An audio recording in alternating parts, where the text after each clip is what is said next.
മക്കളെ, മക്കൾക്ക് എല്ലാവർക്കും സുഖമല്ലേ? അപ്പൊ ഇന്നത്തെ ഒരു വീഡിയോയില് മിസ് വന്നിട്ടുള്ളത് എന്റെ മക്കൾക്ക് എല്ലാവർക്കും ഹാപ്പി ആവാനുള്ള ഒരു കാര്യം പറയാനാണ്. അപ്പൊ എല്ലാ വീഡിയോസും അല്ലെങ്കിൽ എല്ലാ ഷോർട്സും നമ്മുടെ ചാനലിൽ ഇടുന്ന സമയത്ത് നിങ്ങൾ എല്ലാവരും ചോദിക്കുന്ന ഒരു കോമൺ ക്വസ്റ്റ്യൻ ആണ്, എന്നാ മിസ്സേ നമ്മുടെ ക്ലാസ് 3 ലൈവ് ക്ലാസ് സ്റ്റാർട്ട് ചെയ്യാം? അപ്പൊ നിങ്ങൾക്ക് എല്ലാവർക്കും ലൈവ് ക്ലാസ് സ്റ്റാർട്ട് ചെയ്യാൻ വേണ്ടി നിങ്ങൾ എല്ലാവരും ആഗ്രഹിച്ചിരിക്കാന്ന് മിസ്സിന് അറിയാം.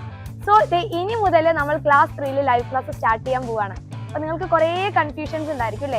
എങ്ങനെയാണ് സ്റ്റാർട്ട് ചെയ്യുന്നത്, എപ്പോഴായിരിക്കും നമ്മുടെ ലൈവ് ക്ലാസ് ഉണ്ടായിരിക്കുക, ഏതൊക്കെ ടീച്ചേഴ്സ് ആണ് ക്ലാസ് എടുക്കാൻ പോകുന്നത്? അപ്പൊ എന്റെ മക്കൾക്ക് പഠിക്കാനുള്ള എല്ലാ സബ്ജക്റ്റിന്റെയും ചാപ്റ്റേഴ്സ് നമ്മൾ പാർട്ടായിട്ട് ലൈവ് ക്ലാസ് ഇനി സ്റ്റാർട്ട് ചെയ്യാൻ പോവാണ്. അപ്പൊ അതിനെ കുറിച്ചുള്ള എല്ലാ ഡീറ്റെയിൽ കാര്യങ്ങളും പറയാൻ വേണ്ടി മിസ് വരുന്നുണ്ട് ഇന്ന് കറക്റ്റ് 7:30 ഒരു സർപ്രൈസ് ഇവന്റുമായിട്ട്. സോ ഈ ഒരു ഇവന്റിൽ നമ്മുടെ യൂട്യൂബ് ലൈവ് ക്ലാസ്സിനെ കുറിച്ചുള്ള എല്ലാ ഡീറ്റെയിൽഡ് ആയിട്ടുള്ള കാര്യങ്ങളും നമ്മൾ ഡിസ്കസ് ചെയ്യുന്നതായിരിക്കും. അപ്പൊ ആരും ഈ ഒരു ലൈവ് മിസ്സാക്കരുത്. നിങ്ങൾ വേഗം തന്നെ ചെയ്യേണ്ട കാര്യം ഈ ഒരു വീഡിയോ നിങ്ങളുടെ മാക്സിമം ഫ്രണ്ട്സിന് എല്ലാവർക്കും ഷെയർ ചെയ്യാം. then എല്ലാവരെയും ഇന്ന് കറക്റ്റ് 7:30 നമ്മുടെ ചാനലിലോട്ട് കൊണ്ടുവരാം. അപ്പൊ നമ്മുടെ ലൈവ് ക്ലാസ്സിനെ കുറിച്ചും പിന്നെ എന്തൊക്കെയാണ് ഇനി നമ്മുടെ ക്ലാസ് 3 ചാനലിൽ നിങ്ങൾക്ക് വേണ്ടിയിട്ട് ഒരുക്കിയിട്ടുള്ള കാര്യങ്ങൾ, ഇതെല്ലാം മിസ് ഇന്നത്തെ ഈ ഒരു ഇവന്റിൽ പറഞ്ഞുതരും. അപ്പൊ ആരും മിസ്സാക്കരുത്. കറക്റ്റ് 7:30 കാണാം.